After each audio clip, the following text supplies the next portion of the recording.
పలుకుచున్న మాట సంఘమా నీవు వినవా? యేసు పిలుచుచున్న పిలుపు ఓ మనసా గ్రహించవా? చెవి గలవాడు వినుగాక, లోకపు మత్తును వీడునుగాక, సత్య స్వరాన్ని గుర్తించి దేవుని వైపుకు మళ్ళునుగాక.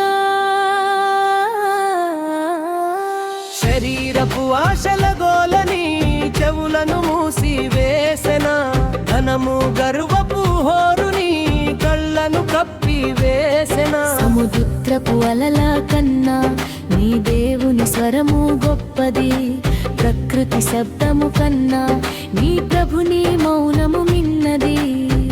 అలకించి చూడు, ఆ దేవుని ప్రేమను పాడు.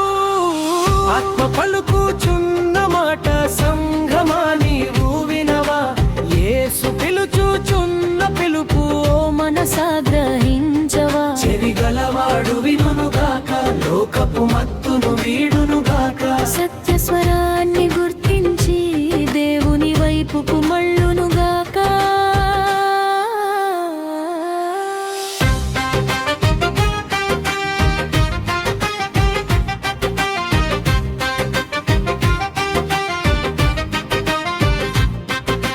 వాక్యం వినడమే కాదు, వాక్యమై బ్రతకాలి.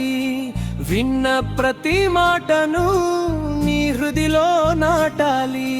గాలికి కొట్టుకుపోయే పట్టులా నీవు ఉండకు, ఫలించే కాలము దగ్గర పడెను, మేల్కొనుమా ఓ భక్తుడా. ఆత్మ పలుకుచున్న మాట సంఘమా నీవు వినవా?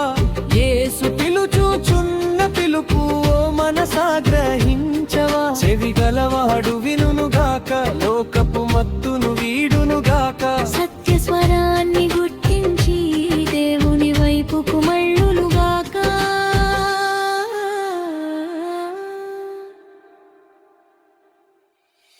అగ్ని జ్వాలల కన్నులు గలవాడు నీ వైపు చూస్తున్నాడు. తట్టి తట్టి అలసిపోయిన వాడు తలుపు వద్దే ఉన్నాడు. తలుపు తీసిన వాడికే ఆయనే ఆతిథ్యమిచ్చును. స్వరము విన్న వాడికే తనతో రాజ్యము పంచును. యేసే మార్గము, యేసే జీవము, యేసే సత్యము.